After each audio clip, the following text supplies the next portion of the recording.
Hello बच्चों, कैसे हो। अर्धवार्षिक परीक्षा के अंतर्गत आज हम कक्षा चौथी के पर्यावरण विषय के प्रश्न को हल करेंगे। तो यहाँ पेपर देख लेते हैं। हम 2.5 घंटे का पेपर है बच्चों, और कक्षा चौथी का है। पूर्णांक दिए हैं, नंबर मतलब आपके 60 नंबर के हैं। बहुविकल्पीय प्रश्न के अंतर्गत है। पहले प्रश्न से 5वें प्रश्न तक निर्देश दिए हैं। सही विकल्प चुनकर उत्तर लिखिए। प्रत्येक प्रश्न के 1 अंक दिए गए हैं, मतलब एक सही रहेगा तो आपको 1 अंक मिलेगा। प्रश्न पहला है, ताजी बर्फ पर चलते समय क्या कठिनाई होती है। तो ABCD में से हम बी वाला ऑप्शन हमारा सही है, पैर फिसल जाते हैं, हम लिख लेंगे। प्रश्न दूसरा है, हाथियों के झुंड का मुखिया होता है। ABCD में से ए वाला सही है, सबसे बुजुर्ग हाथी मुखिया होता है। प्रश्न तीसरा बच्चों, झुंड में रहने से क्या क्या फायदे होते हैं। तो ABCD पढ़ लेना आप। इसमें से बी वाला सही है, झुंड में रहने से खाना और सुरक्षा रहती है, तो बी वाला हमारा सही है। प्रश्न चौथा, आपके गांव या आसपास किसी का बाल विवाह हो रहा है तो आप किस नंबर पर फोन करेंगे। तो ABCD में से डी नंबर वाला सही है, 1098 वाले नंबर पर हम फोन करेंगे। प्रश्न पांचवा, खेल खेलते समय कौन कौन से अंगों का तालमेल होना चाहिए। तो ABCD में से डी वाला हमारा सही है, हाथ पैर और आंखों का तालमेल खेल खेलते समय होना चाहिए। अति लघुत्तरीय प्रश्न के अंतर्गत बच्चों 6 से लेके 10 तक प्रश्न दिए गए हैं। इसके नंबर भी एक प्रश्न के ऊपर 1 नंबर है। प्रश्न छठवा है, खालिस्तान जंतु के सिर के दोनों तरफ कान दिखाई देते हैं, तो हम लिख देंगे जिराफ और हाथी। प्रश्न सातवां है, रानी मधुमक्खी केवल खालिस्तान देने का कार्य करती है, तो हम लिखेंगे अंडा। प्रश्न आठवां है, रेल यात्रा के बाद ओमना खालिस्तान पहुंची, तो लिखेंगे घर। प्रश्न नौवां है, बाल विवाह कानून में लड़की की शादी की कम से कम उम्र होती है, तो यहाँ लिख देंगे 18 वर्ष।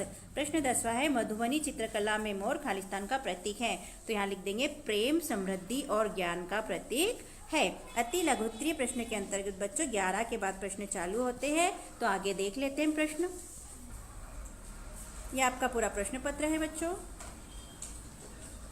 प्रश्न 11 है, रेगिस्तान का जहाज किसे कहते हैं। तो ऊंट को रेगिस्तान का जहाज कहते हैं, तो हमने यहाँ पर लिख लिया उत्तर में। प्रश्न 12 है, झुंड के मुखिया हाथी के क्या कार्य होते हैं। तो उत्तर, झुंड के मुखिया हाथी के कार्य सुरक्षा करना और आगे चल के सबके राह दिखाना। प्रश्न 13 है, खेजड़ी के पेड़ के किस भाग का उपयोग दवा के रूप में किया जाता है। तुम लोग भी सुनते जाओ, जिसको नहीं पता है इसका उत्तर मिल जाएगा चौथे वाले को। मेरी बात सुनते जाओ अगर किसी को सुनना है तो, ठीक है।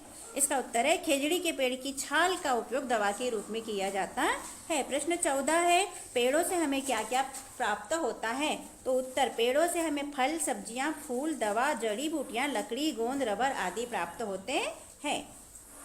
प्रश्न 15, ओमना का बलियम्मा से क्या संबंध है। तो इसका उत्तर लिखेंगे, ओमना का बलियम्मा से मौसी का संबंध है। बलियम्मा ओमना की मौसी थी। प्रश्न 16, रेलवे स्टेशन पर कौन कौन क्या काम करते हुए दिखाई देता है। 4 नाम लिखे। तो उत्तर, ड्राइवर ट्रेन चलाता है, टिकट चेक करता है, रेलवे पुलिस रेल यात्रियों की सुरक्षा करता है, सुरक्षाकर्मी साफ सफाई करता है, और पुलिस सामान ढोते हैं। प्रश्न 17, 2 जीवों के नाम लिखिए जिनके खाल पर पंख होते हैं। इन जीवों की एक एक विशेषता भी लिखिए। उत्तर, 2 जीवों की खाल पर पंख होते हैं। पहला नाम है बतख और दूसरा नाम है मुर्गी। इनके शरीर पर पंख होते हैं और पैरों पर गेज होते हैं। पक्षी गर्म रक्त वाले होते हैं। प्रश्न 18, बंद रेलवे फाटक को पार नहीं करना चाहिए, इसे संबंध में आप क्या सोचते हैं। तो इसका उत्तर है पहला, इसमें हम पहला प्रश्न 18, बंद रेलवे फाटक को पार नहीं करना चाहिए, इस संबंध में आप क्या सोचते हैं। तो इसका उत्तर में हम लिखेंगे, बंद रेलवे फाटक पार करना कानूनी अपराध है। दूसरा, रेलवे फाटक बंद होने पर मतलब कि ट्रेन किसी भी समय आ सकती है।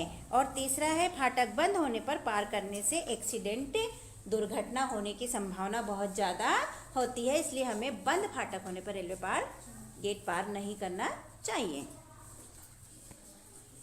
प्रश्न 19, भारत में खेलों के लिए दिए जाने वाले 3 प्रमुख पुरस्कारों के नाम लिखिए। तो उत्तर, खेल पुरस्कारों के नाम निम्न प्रकार है। पहला, मेजर ध्यानचंद खेल रत्न पुरस्कार, दूसरा अर्जुन पुरस्कार और तीसरा द्रोणाचार्य पुरस्कार।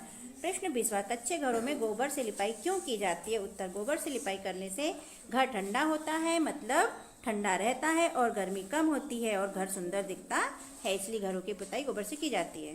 प्रश्न 21, क्या आपने खेती में इस साधन को देखा है, इसका खेती में क्या उपयोग होता है, बताइए। तो उत्तर, ऊपर हमने प्रश्न में देखा है बच्चों कि वहाँ पर एक चित्र दिया है, वो किस चीज़ का चित्र है, वो हल का चित्र है, तो हमने यहाँ पर लिख दिया हाँ हमने इसे देखा है, इसे हल कहते हैं, इससे खेती खुदाई की जाती है और फिर खेत में फसल बोते हैं। प्रश्न 22, खरपतवार को फसलों से अलग करना क्यों आवश्यक है। उत्तर, खेत को फसलों से खरपतवार अलग करना अत्यंत आवश्यक होता है, क्योंकि खरपतवार मतलब कचरा होता है। इसके कारण फसल की वृद्धि पर बहुत ही बुरा प्रभाव पड़ता है, फसल कम बढ़ती है और कम होती है, इसलिए इसे अलग कर देना चाहिए। प्रश्न 23, अनीता की मधुमक्खियां पाठ से आपको क्या शिक्षा मिलती है। उत्तर, अनीता की मधुमक्खियां पाठ से हमें यह शिक्षा मिलती है कि हमें पढ़ाई लिखाई करना चाहिए, हमें संघर्ष करके जीवन में आगे बढ़ना चाहिए, परिस्थितियों का सामना बिना डरे करना चाहिए, माता पिता की सेवा करना चाहिए व साथ देना चाहिए, हमें काम कर आगे बढ़ना चाहिए। प्रश्न 24 का अ है बच्चों, क्या आपने रेलवे स्टेशन पर इनको देखा है, इनको क्या कहा जाता है। तो ये मैं प्रश्न में आपको दिखा देती हूँ। यह हल वाला जो प्रश्न 21 प्रश्न जो हल किया था बच्चों, इसका चित्र ये है, और अभी 24 हम जो हल कर रहे हैं तो ये चित्र दिखाया। तो क्या आपने इनको देखा है। तो उत्तर में हम लिखेंगे हाँ, टीसी, ये है टीसी, इनको टिकट चेकर भी कहते हैं। ये टिकट चेक करते हैं और सुनिश्चित करते हैं कि कोई भी बिना यात्री बिना टिकट के यात्रा न करे। ब में है रेलवे के अन्य कर्मचारियों के नाम लिखेंगे। रेलवे के कर्मचारी निम्न है, टीसी, ड्राइवर और station master. TC ticket checker का काम करता है, मतलब टिकट चेक करता है। ड्राइवर ट्रेन चलाते हैं और स्टेशन मास्टर स्टेशन की व्यवस्था संभालते हैं। और भी बहुत सारे कर्मचारी होते हैं बच्चों। 100 नंबर का, रेलवे स्टेशन पर मिलने वाली सुविधाओं का अपने शब्दों में वर्णन कीजिए। तो उत्तर, रेलवे स्टेशन पर मिलने वाली सुविधाएं निम्न है।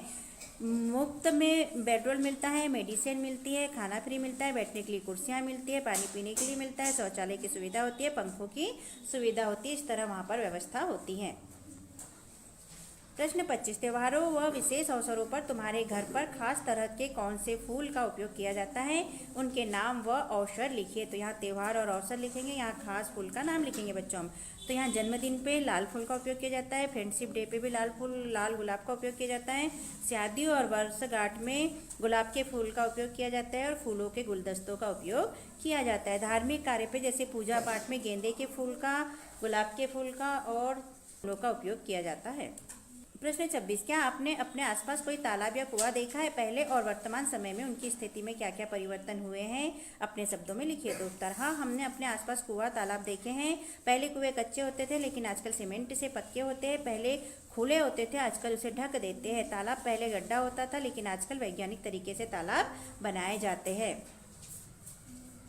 तो इस तरह यहाँ पर हमारा पेपर हुआ बच्चों हल। और आपको कैसा लगा प्रश्न को समझाना और लिखवाना, यदि अच्छा लगा हो तो आप हमारे चैनल को सब्सक्राइब कीजिए, वीडियो को लाइक कीजिए, शेयर कीजिए और कमेंट करके आप हमसे जो चाहें वो पूछ सकते हैं। Okay, bye bye.